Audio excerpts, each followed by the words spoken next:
다시 한번 옆 사람 보며 축복하겠습니다. 당신과 함께 예배하게 되어 기쁩니다라고요. 시작. 당신과 함께 예배하게 되어 기쁩니다. 자, 지난주에 제가 설교 시간에 우리 고슴도치를 보여드리면서 우리가 마치 고슴도치와 같다. 그래서 우리 자기 야망과 허영의 가시로 서로를 찌른다라고 나누었습니다. 제가 설교를 하고 나서 하루 종일 맴돌았던 단어가 가시, 또 특별히 이 생략의 가시라는 이 단어에 제 마음이 머물렀습니다. 잠시 설명을 해드렸지만 생략의 가시란 내가 무언가를 생략해서 그 생략의 결과로 상대방이 가시에 찔리는 것을 의미합니다. 악행의 가시는 쉽게 알아볼 수 있죠.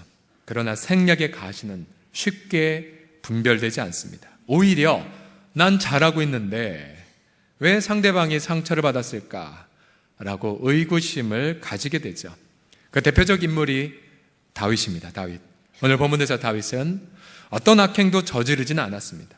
그러나 우리가 다윗에게는 잠시 후에 나누겠지만 치명적인 생략이 있었습니다. 치명적인 생략. 다윗의 이 치명적인 생략의 결과로 인하여 결과적으로 자녀들 사이에 끔찍한 일들이 일어났습니다. 그 당시에 다윗은 여러 아내들 사이에 여러 배다른 자녀들을 가지고 있었죠. 근데 그 자녀들 사이에 이른바 성폭행이 일어났고 살인사건이 일어났습니다. 첫 아들 암논, 이 배다른 동생 다말을 연모할 때 암논 아버지에게 동생을 보내어 자신을 간호해달라고 요청했습니다. 근데 아버지 다윗은 아무것도 모른 채 그 관계를 수락하죠. 7절을 보시면 다윗이 사람을 보내 집으로 보내 사람을 그 집에 보내 다말에게 이르되 이제 네 오라버니 암논의 집으로 가서 그를 위하여 음식을 차리라. 다말은 아무것도 모른 채 그저 이복 오빠를 간호하기 위하여 갔다가 성폭행을 당해버렸죠. 아버지 다윗은 자신의 딸을 평생 씻을 수 없는 수치의 자리로 보낸 셈이 됐습니다. 이러한 모습은 사무엘하 13장 하반절에서도 반복됩니다. 다말의 오빠 압살롬이 동생이 겁탈을 당했다는 소식을 듣고는 분노하며 복수의 칼을 갑니다. 만 2년이 지나 이제 그 압살롬은 계획을 꾸미죠. 양털 깎는 축제를 벌이고 암논을 초대하여 죽이겠다. 그런데 그 죽이려는 계획을 아버지는 알지 못한 채 27절에 보시면 압살롬은 아버지에게 간청하여 암논을 자신의 축제의 자리에 보내달라고 요청합니다. 결국 압살롬은 암논을 살해해버렸고 아버지 다윗은 자신의 아들을 죽음의 현장에 보낸 셈이 되어버렸습니다. 딸이 성폭행을 당하고 아들이 살해를 당한 배후에는 무기력한 아버지가 있었습니다. 성경 저자는 다윗에 대해서 짤막한 한 절씩을 묘사하지만 그러나 이 다윗 아버지로서의 무기력감, 방관자로서의 무기력감, 치명적인 생략을 가진 아버지의 그 무시무시한 가시를 만천하에 폭로합니다. 과연 이 다윗이 왜 생략의 가시를 가지게 되었으며 또 가시로 이웃을 찌르는 그러한 자가 되었을까요? 이 관계를 깨트리는 생략의 가시, 과연 그 가시는 무엇입니까? 첫 번째로 보면 선함의 생략입니다. 선함의 생략. 함께 따라하시겠습니다. 선함의 생략. 시작. 다윗이 자신의 아들들에게서 본 것은 바로 자기 자신의 모습이었죠. 다윗은 사무엘하 11장에서 이미 간음과 살인의 죄를 저질렀기 때문입니다. 다윗은 밧세바라는 유부녀에 매혹되어 간음의 죄를 저질렀죠. 여인이 임신하자 그 범죄를 은폐하기 위하여 밧세바의 남편 우리아를 전쟁터에서 죽도록 만들었습니다. 왜 다윗이, 하나님의 사람이 일컬어졌던 이 다윗이 이런 끔찍한 죄악을 저질렀을까요? 사무엘상 11장 1절을 보시게 되면 그의 출발은 거대한 생략에서 발원하였음을 알 수 있습니다. 11장 1절을 보시면 그 해가 돌아와 왕들이 출전할 때가 되매, 왕들, 그 당시 이스라엘은 암몬과 전쟁 중이었거든요. 왕들이라고 하면 암몬 왕뿐만 아니라 다윗 왕도 포함되어 써야 했지만 다윗은 그 부하들을 대신 보내고 11장 1절 하반절에 다윗은 예루살렘에 그대로 안주해버렸습니다. 더군다나 이 전쟁터에는 하나님의 임재를 상징하는 언약 언약궤도 보내어졌죠. 11장 5절에 보시면 다윗에게 아뢰되어 언약궤와 이스라엘과 유다가 야영 중에 있고 내 주 요압과 내 왕의 부하들이 바깥들에 진치고 있거늘 내가 어찌 내 집으로 가서 먹고 마시고 내 처와 같이 자리이까. 다윗은 하나님의 임재가 있는 곳에 있어야 했습니다. 다윗은 소중한 동료들이 피땀을 흘리는 곳에 함께 있어야 했죠. 그러나 다윗은 이 모든 것들을 생략해버렸습니다. 즉 예배를 생략했고 형제들과 함께 하나님 나라를 위하여 수고하는 것도 생략해버렸습니다. 이 생략은 치명적인 죄악들을 막지 못해버렸죠. 사무엘하 11장 2절에 보시면 다윗은 저녁 때에 대해서나 다윗은 침상에서 일어납니다.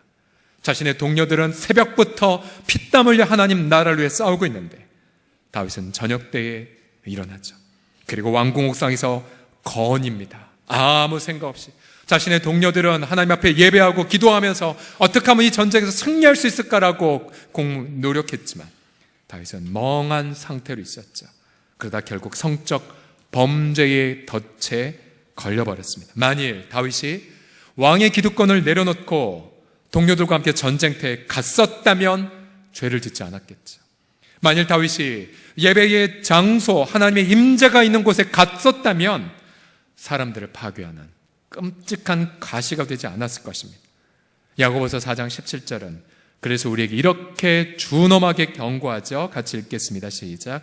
이러므로 사람이 선을 행할 줄 알고도 행하지 아니하면 죄니라.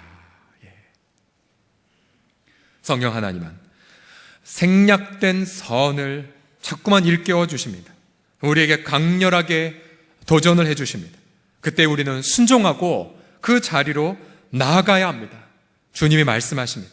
모든 것 다 내려놓고 예배부터 드려라. 그럼 우리는 예배의 자리를 회복해야만 합니다. 주님은 또한 인간관계 속에서 이 드러난 책망이 표현하지 않은 사랑보다 낫다고 말씀하셨죠. 그러면 여러분 가셔서 사랑의 책망을 용기 있게 베푸셔야 됩니다. 또한 우리 주변에 울고 있는 지체가 있다면 선한 사마리아 사람처럼 그 귀에 놓치지 않고 가서 긍휼의 행위를 하셔야 되죠. 또 수많은 이들이 굶주리고 있다면 비록 내 손에 보잘것없는 500개밖에 없다 할지라도 주님 발 앞에 먼저 드려야만 합니다. 여러분 그 무엇보다도 서로 사랑하는 명령은 결코 생략하시면 안 됩니다. 주님은 갈라디아서 5장 13절을 통해 이렇게 말씀하시죠. 형제들아 너희가 자유를 위하여 부르심을 받으나 그러나 그 자유로 육체의 기회를 삼지 말고 그 다음 같이 읽겠습니다. 시작. 오직 사랑으로 서로 종노릇하라. 자, 만약 우리가 서로 사랑을 생략하면 중립지대는 건 존재하지 않습니다. 서로 사랑을 생략하면 그 다음 육체의 방종이 찾아오게 됩니다. 우리가 서로 사랑을 생략하면 육체의 방종에서 벗어날 길이 없습니다. 우리가 서로 사랑을 생략하는 그 순간 그 관계 속에서는 판단의 가시가 돋아나고 증오의 가시가 돋아나게 되죠. 관계를 파괴하게 됩니다. 여러분 특별히 사명의 자리를 생략하시면 안 됩니다. 사명이 무엇입니까? 내가 주님을 가장 사랑하는 곳, 내가 가장 이웃을 사랑하는 곳, 그곳이 내 사명의 자리이죠. 우리가 그곳을 생략하게 되면 수많은 많은 가시가 돋아나 다윗처럼 이웃을 찌를 것입니다. 그러기에 저와 여러분 모두가 일평생 하나님을 가장 많이 사랑하는 곳에 서시고 이웃을 가장 사랑하는 그 현장에 머무심으로 오히려 행복의 관계들을 만들어 가시는 우리가 되기를 예수님의 이름으로 축복합니다. 두 번째로 관계를 깨트리는 생략의 가시는 경청의 생략입니다. 경청의 생략. 아버지 다윗은 자녀들에게 있어서 더 이상 고민을 털어놓는 상대가 아니었습니다. 다윗의 큰아들 암논이 이성 문제로 고민할 때 아들은 그 고민을 아버지와 상의하지 않았습니다. 오히려 그는 또래 집단에게 도움을 구하죠. 사촌 가운데 요나답이라고 하는 간교한 자가 있었는데 이제 요나답이 이 암논의 고민을 듣자 아주 강력한 사악한 계책을 내놓습니다. 그 계책을 듣고 암논은 6절에 보시게 되면 누워 병든 채 하죠. 그리고 왕이 와서 그를 자신을 보자 왕에게 부탁합니다. 내 누이 다말을 와서 내가 보는 데서 과자 2개를 만들어 그의 손에로 내게 먹여주게 하옵소서. 자, 이 본문에서 왕은 허울 뿐인 왕이었죠. 다윗은 자녀가 무엇 때문에 누워있는지 알지 못했습니다. 다윗은 아들의 마음속에 있는 그 파괴적인 정욕을, 그리고 자기를 지금 속이고 있다는 것을, 그리고 자신의 권한을 이용해 자신의 딸을 그 사지로 보내려는 음모를 알지 못했습니다.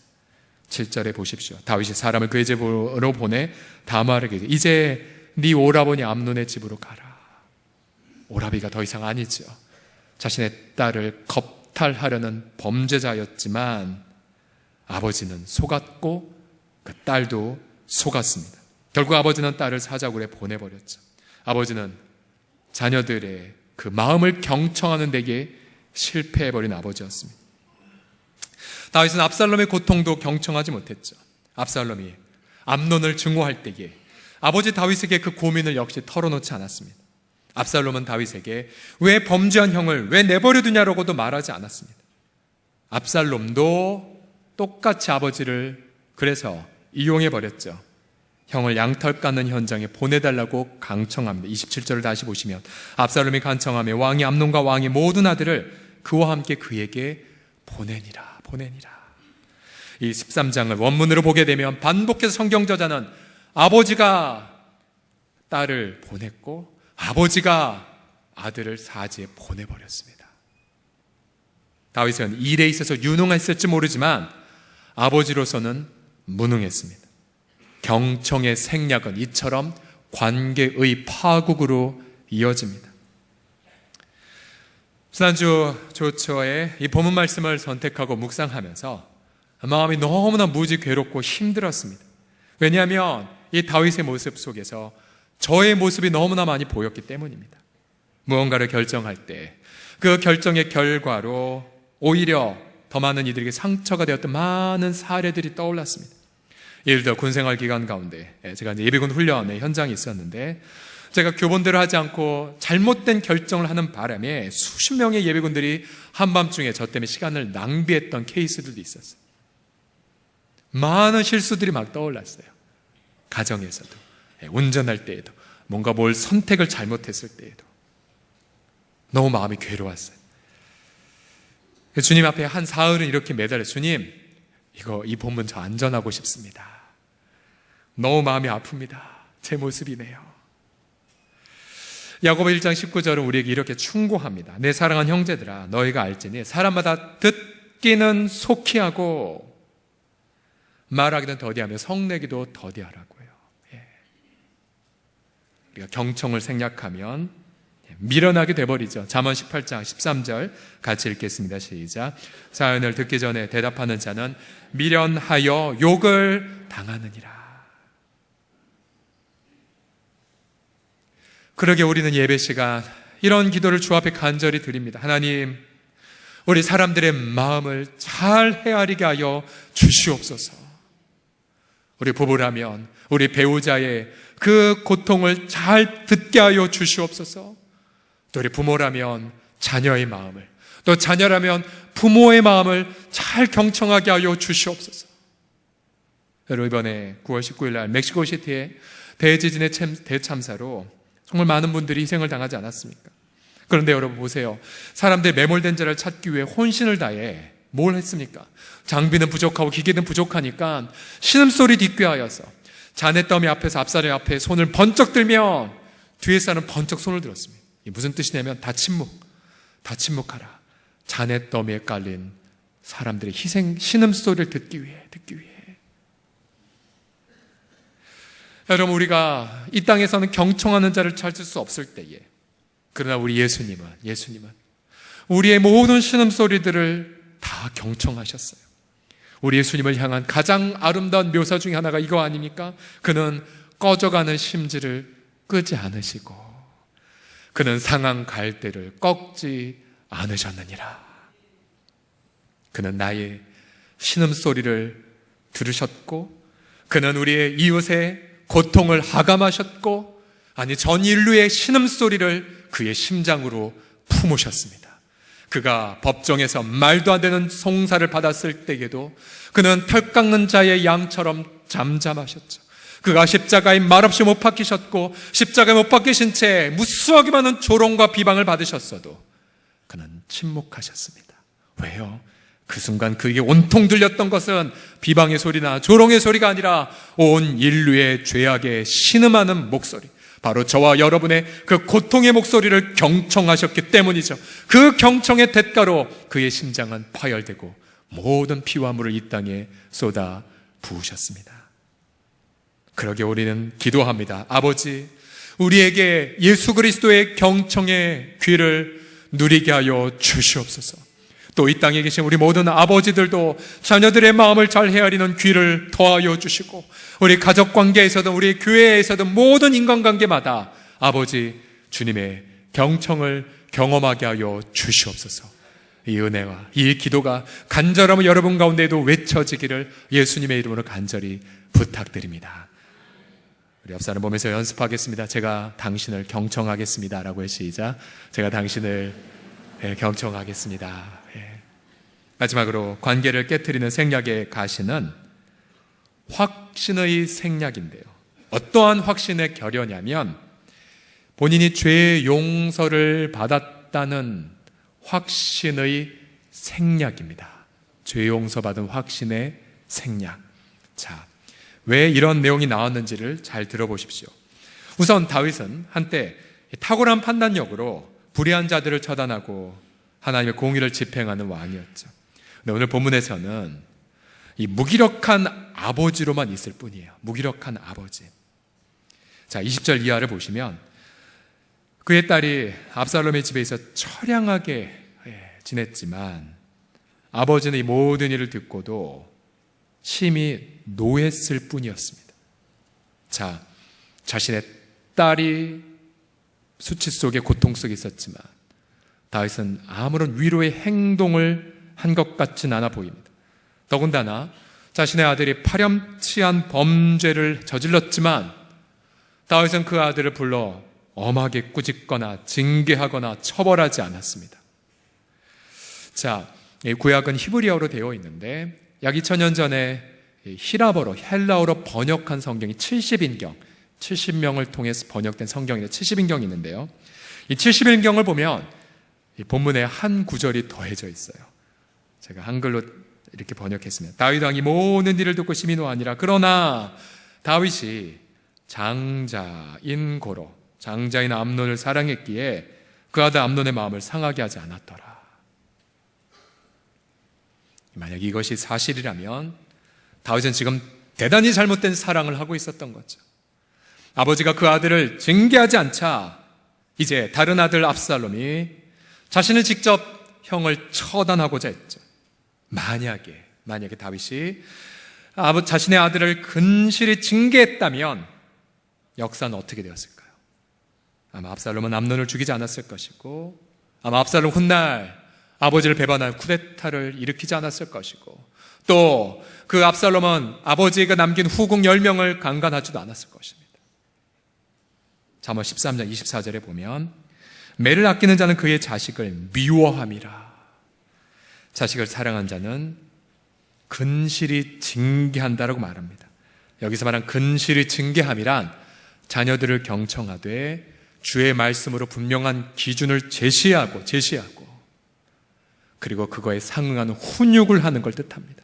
여러분, 지금 공립학교의 베이스는 인본주의 교육이죠. 내 생각이 절대적이고 그래서 선생님도 권위가 잃어버려진 곳 아니니까? 성경은 그렇지 않죠. 분명한 기준을 제시하는 것, 그리고 그것에 제시하여 훈육하는 것이 아버지의 모습입니다. 그런데 왜 이 다윗이라는 이 아버지는 징계도 하지 않은 무기력한 아버지로 있었을까요? 왜? 본문을 묵상하고 연구하다가 저는 한 학자의 짤막한 문장에서 그 해답을 얻었습니다. 다윗은 자녀들의 죄악에도 불구하고 자신의 죄책감 때문에 마비가 되어버렸기 때문이다라고 말해요. 무슨 말입니까? 다윗은 암논이 성패행을 저질렀을 때에 그 아들을 징계하는 마음보다 자신이 저지른 밧세바와의 간음의 죄를 떠올렸어요. 그리고 죄책감의 늪에 빠져버린 겁니다. 또 자신의 아들 압살롬이 형을 살해했을 때에도 다윗은 그 죄를 해결하려기보다 자기가 우리아를 죽였던 살인의 죄책감의 늪에 빠져버린 겁니다. 오히려 다윗은 이렇게 생각했겠죠. 내가 저지른 죄에 대한 벌을 받는구나. 그러니 아이들에게 뭘 말했겠습니까? 자신 없는 아버지, 용기를 잃어버린 아버지. 여러분, 이 모습을 통해 우리 자신의 모습을 보고 있지 않습니까? 얼마나 많은 순간 우리가 죄책감에 사로잡혀 적극적으로 자녀들에게 할 말을 못합니까? 그래, 내가 너를 잘 못 키워서 그래. 내가 너에게 이렇게 해서 해. 그러면서 끊임없는 자기 죄책감의 늪에 빠져 자녀들 앞에 힘을 잃어버린 부모의 모습. 그러나 우리 사랑하는 성도들이요, 이것이 우리의 마음을 잘 그린 것처럼 보이지만 그러나 이것에는 너무나도 치명적인 생략이 하나 도사리고 있습니다. 어떠한 치명적 생략입니까? 바로 죄 용서 받았다는 확신의 생략이죠. 사무엘하 12장을 가보면 다윗이 끔찍한 죄를 범하고 나서 하나님은 선지자 나단을 보내어 그의 죄악을 만천하에 다 드러냅니다. 그 순간 다윗은 엎드려 부복하며 통회 자복을 하죠. 사무엘 12장 13절 보면 다윗이 나단에게 이르되 내가 여호와께 죄를 범하였노라. 시편 51편, 이때 당시에 쓴 그의 회개의 시를 보게 되면 그는 치열하게 주님, 제가 태어날 때부터 죄인이고 내가 당신 앞에 죄를 범했고 치열하게 회개를 합니다. 그러자 하나님이 어떻게 하셨을까요? 나단이 다윗에게 말하되 여호와께서도 당신의 죄를 사하셨나니 당신이 죽지 아니하려니와. 죄 용서란 건 무슨 뜻입니까? 그것은 바로 구속의 피로 그 모든 허물을 덮어주신다는 것, 하나님이 더 이상 그 죄를 기억하지 않으신다는 것, 하나님, 내가 저 과거에 저진 악행에 따라 나를 처벌하지 않는다는 선언이지요. 만약 다윗이 자신의 아들들의 범죄를 보고 내가 벌 받는다고 여겼다면 그건 대단한 착각이죠. 왜요? 다윗이 범한 죄의 벌은 죽음이었거든요. 영원한 진노였거든요. 그렇다면 다윗은 자신이 분명히 죄악을 용서받았다는 확신을 회복했어야만 했습니다. 비록 자녀들이 자신과 똑같은 악행을 저질렀다 할지라도 그 악행이 자신을 향한 하나님의 저벌이 아님을 깨닫고 오히려 이렇게 섰어야 됐죠. 하나님 앞에 당당하게 나아가면서 자녀들 앞에, 자녀들의 그 범죄 앞에 당당하게 다윗은 일어나야만 했습니다. 자신이 비록 죄인이고 허물이 많았지만 다윗은 용서받은 죄인으로 당당히 자녀들 앞에 나아갔어야만 했죠. 자녀들을 죄에서 돌이키는 책임을 회복해야만 했습니다. 이렇게 해야 됐죠. 얘들아, 내가 너의 죄를 보며 너무 안타깝구나. 나도 이러한 끔찍한 죄를 저질렀지만 주님 앞에 자백하고 회개할 때 하나님께 용서를 받았단다. 암논과 압살롬아, 너의 죄 하나님 앞에 고백해라. 그리고 그 죄에서 돌이켜야 된다. 안 그럼 너희 죽는다라고. 그러면서 아버지가 아들을 붙잡고 함께 죄를 자백하고 함께 마음을 찢고 함께 눈물을 흘리며 회개의 시간을 가졌어야만 했습니다. 그러나 다윗은 죄 용서받았다는 확신을 결여하자 자신 없는 아버지로, 무기력한 아버지로 그저 자녀들의 죄악의 독버섯처럼 자라 자신의 가정을 그리고 나라를 뒤흔드는 것을 방치하고 말 수밖에 없었죠. 다윗은 회개를 고백하는 시편 51편에서 이런 기도를 남긴 적이 있었어요. 주의 구원의 즐거움을 내게 회복시켜 주시고 자원하는 심령을 주사 나를 붙드소서. 그리하면 내가 범죄자에게 주의 도를 가르치리니 죄인들이 주께 돌아오리이다. 본인이 죄인들을 돌이키는 기도를 해놓고선 정작 자신의 자녀들의 죄 앞에서는 그 죄를 돌이키지 않은 모습을 보십시오. 여러분, 우리 사탄, 여러분들이 정말로 이렇게 다윗처럼 고통하는 그 순간에 사탄이 뭐라고 말하는 줄 아십니까? 봐, 너도 똑같은 자잖아. 부모의 자녀, 죄 그대로 자녀에게 전수된 거 아니야. 너 때문에 자녀가 이런 거라고 정죄하면서 그 순간 부모는 무기력해집니다. 손을 놓게 되죠. 그래, 여러분, 맞는 말 같죠? 뭐가 빠졌습니까? 그래, 네 말이 맞아. 그러나 나는 네가 말하지 않은 죄악도 더 저질렀어. 그럼에도 우리 주 예수 그리스도께서는 당신의 무궁한 십자가의 보혈로 말미암아 나의 모든 죄를 다 용서했다. 주께서 나를 의롭다고 하셨기에 너는 나를 정죄할 수 없느냐. 그러면 정죄의 사탄을 대적하시고 담대하게, 그런 용기 있게, 그러나 겸손하게 자녀들에게 나아가 나의 먼저 죄 용서받은 감격을 고백하고 그들에게 죄에서 돌이킬 것을 말씀하셔야만 합니다. 다시 한번 시편 51편 12절과 13절을 우리 다 같이 읽어보죠. 시작. 주의 구원의 즐거움을 내게 회복시켜 주시고 자원하는 심령을 주사 나를 붙드소서. 그리하면 내가 범죄자에게 주의 도를 가르치리니 죄인들이 주께 돌아오리이다. 아멘. 우리는 용서받은 죄인이란 사실을 명심하십시오. 우리는 죄인이지만 구원받았다는 것을 기억하십시오.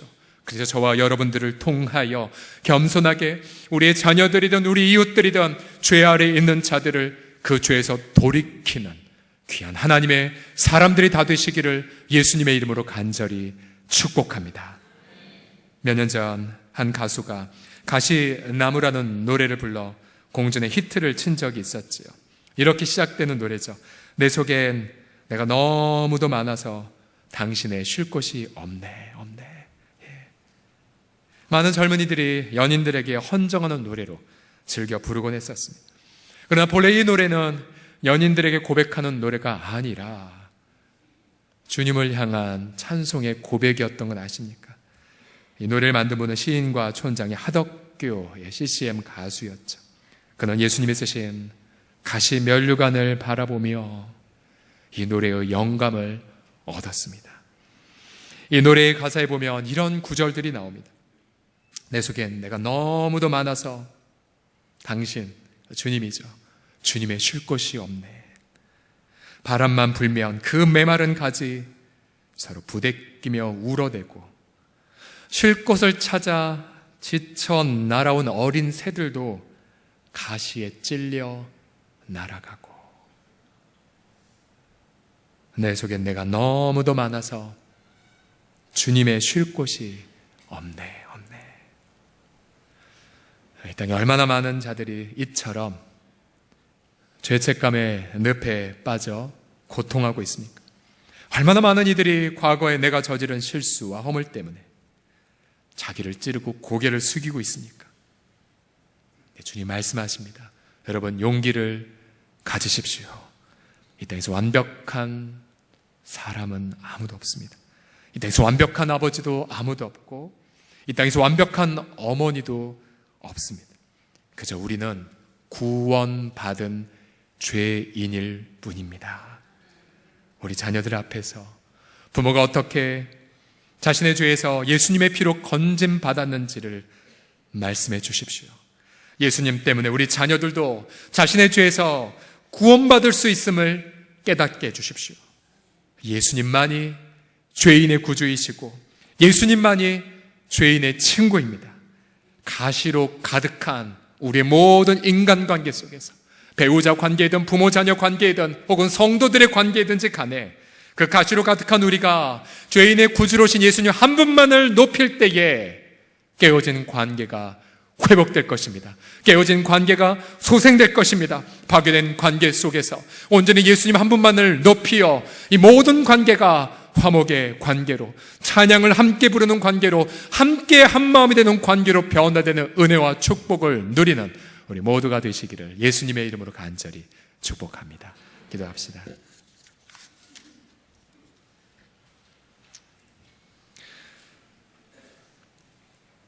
이 시간 여러분의 마음을 주님이 비춰주십니다. 여러분 아프신 곳이 있죠. 가시에 찔렸거나 혹은 우리 때문에 가시에 찔림받아 고통하는 자들이 있으시죠. 난 뭐 악한 거 안 한 것 같은데 아니에요.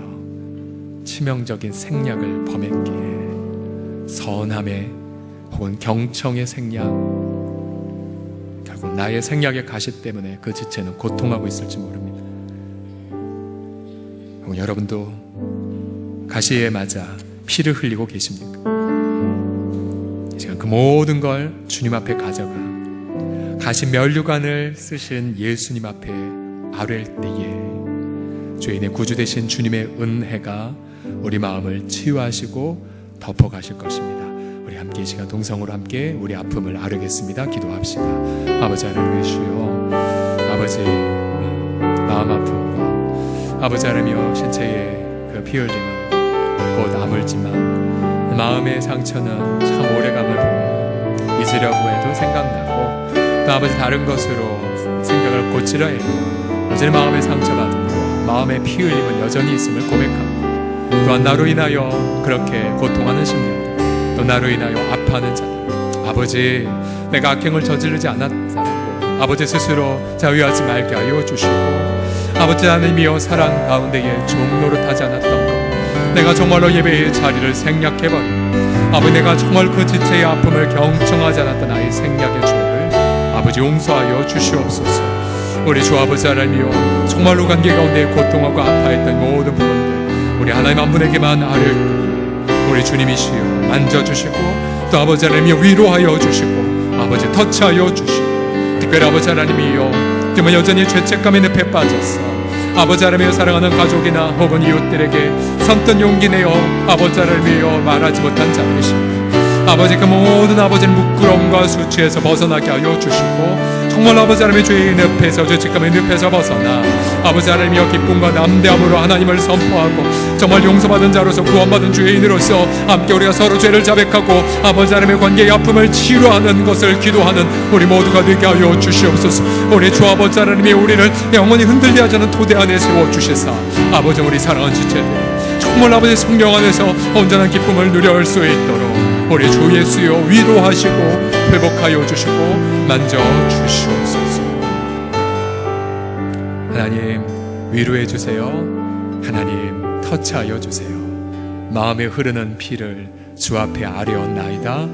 내 대신 가시면류관을 쓰사 피를 흘리신 예수님, 그 예수 그리스도의 얼굴을 바라보나이다. 그 모든 가시로 서로 찌르고 찔림받은 모든 상처들이 이 시간 예수 그리스도의 그 사랑 앞에서 온전히 치유를 누리게 하여 주시옵소서.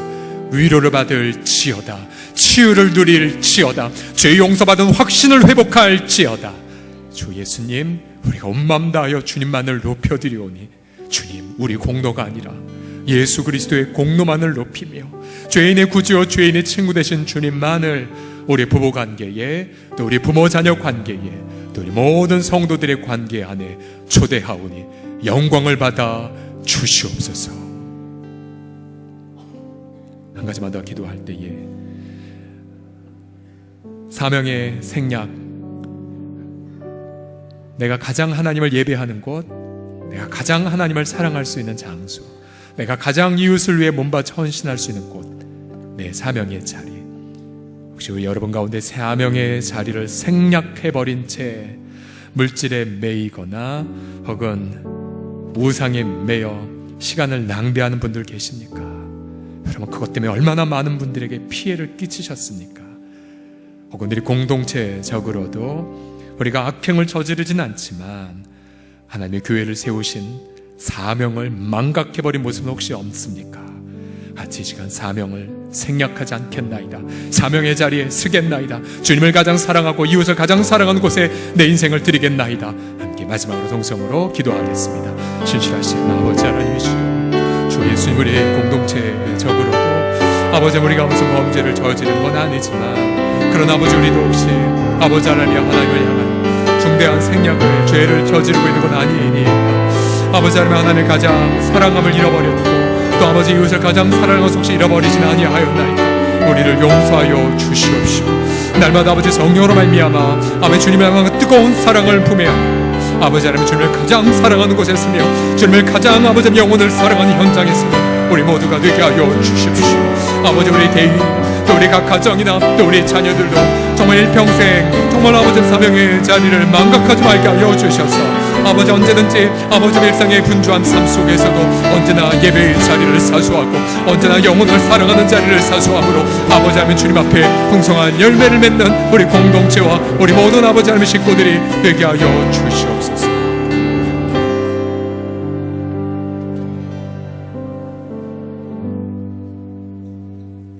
죄인의 구주여, 우리 주 예수 그리스도를 전심으로 높이나이다. 가시며 혈관을 쓰신 그리스도여, 주님만이 우리의 가정의 구주이시고 주님만이 우리의 부모 자녀 관계의 예수 친구이시며 주님만이 우리의 모든 공동체의 하나님이심을 선포합니다. 주님만을 높여 아버지 하나님이여 정말로 화목되고 행복한 아름다운 공동체를 누리게 하여 주시옵소서. 예수님의 이름으로 기도드립니다. 아멘, 아멘. 우리 하나님 앞에 영광의 박수 올려드립니다.